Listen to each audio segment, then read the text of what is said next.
നമസ്കാരം. ഇലക്ഷന്റെ റിസൾട്ടിൽ തീർച്ചയായിട്ടും വിജയ സാധ്യത ഉറപ്പിച്ച 3 മണ്ഡലങ്ങളെ കുറിച്ചാണ് നമ്മൾ പരിശോധിക്കുന്നത്. ഇത് ചില കണക്കുകൂട്ടുകളുടെ അടിസ്ഥാനത്തിലും ആണ് ഈ 3 മണ്ഡലങ്ങൾ നമ്മൾ തീർച്ചപ്പെടുത്തിയിട്ടുള്ളത്. ആദ്യത്തെ മണ്ഡലം എന്ന് പറയുന്നത് വയനാട് മണ്ഡലം തന്നെയാണ്. ദേശീയ ശ്രദ്ധ നേടിയ രാഹുൽ ഗാന്ധിയാണ് അവിടെ മത്സരിക്കുന്നത്. ദേശീയ നേതൃത്വം ഉറ്റുനോക്കുന്ന മണ്ഡലം കൂടിയാണ് വയനാട് എന്ന് പറയുന്നത്. കഴിഞ്ഞ തവണ 4.5 ലക്ഷത്തിന്റെ ഭൂരിപക്ഷത്തിലാണ് രാഹുൽ ഗാന്ധി വയനാട് മണ്ഡലത്തിൽ നിന്ന് വിജയിച്ചിരിക്കുന്നത്. ഇത്തവണ അവിടുത്തെ വോട്ടിംഗ് ശതമാനം നോക്കുകയാണെങ്കിൽ 73.8% വോട്ടിംഗ് ശതമാനം. ഈ കുറി 7% കുറവാണ് നമുക്ക് കാണാൻ സാധിക്കുന്നത്. കഴിഞ്ഞ പ്രാവശ്യം 80.33 പോളിംഗ് ശതമാനം ഉണ്ടായിരുന്ന മണ്ഡലം തന്നെയാണ് വയനാട്. ഇക്കുറി ആനി രാജയാണ് രാഹുലിന് എതിരെ മത്സരിക്കുന്ന പ്രമുഖയായിട്ടുള്ള ഒരു സ്ഥാനാർത്ഥി. CPIയുടെയാണ് ആനി രാജ.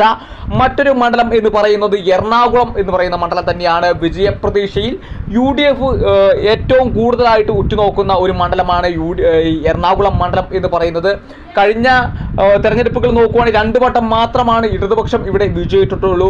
പോളിംഗ് ശതമാനം നോക്കുമ്പോൾ കഴിഞ്ഞ ശതമാനം 77.63% പോളിംഗ് ശതമാനം ഉണ്ടായിരുന്നു. 9% കുറവാണ് ഇക്കുറി പോളിംഗിൽ വന്നിട്ടുള്ളത്. 2019 ഹൈബീഡിനാണ് അവിടെ മത്സരിച്ചത്. ഹൈബീഡിന്റെ ഭൂരിപക്ഷം എന്ന് പറയുന്നത് 1,69,163 വോട്ടിന്റെ ഭൂരിപക്ഷത്തിലാണ്. കഴിഞ്ഞ തവണ P രാജീവിനെയാണ് ഹൈബീഡ് പരാജയപ്പെടുത്തിയെങ്കിൽ ഇക്കുറി KJ ഷൈൻ എന്ന് പറഞ്ഞ ഷൈൻ ടീച്ചറെയാണ് ഹൈബീഡിന് എതിരെ നിൽക്കുന്നത്. ഇക്കുറി എറണാകുളം മണ്ഡലത്തിൽ ഹൈബീഡിന്റെ ഭൂരിപക്ഷം ഉയരുമോ എന്ന് തന്നെയാണ് നമുക്ക് നോക്കേണ്ടത്. മറ്റൊരു വിജയ സാധ്യത ഉറപ്പിച്ച മണ്ഡലം എന്ന് പറയുന്നത് മലപ്പുറമാണ്. മണ്ഡലം പിറന്നതിന് ശേഷമുള്ള എല്ലാ തെരഞ്ഞെടുപ്പുകളിലും മുസ്ലിം ലീഗിന്റെ ഒപ്പം നിന്ന മണ്ഡലമാണ്. കഴിഞ്ഞ 7 നിയമസഭാ തെരഞ്ഞെടുപ്പിലും ലീഗിന്റെ ഒപ്പം തന്നെയായിരുന്നു നിന്നത്.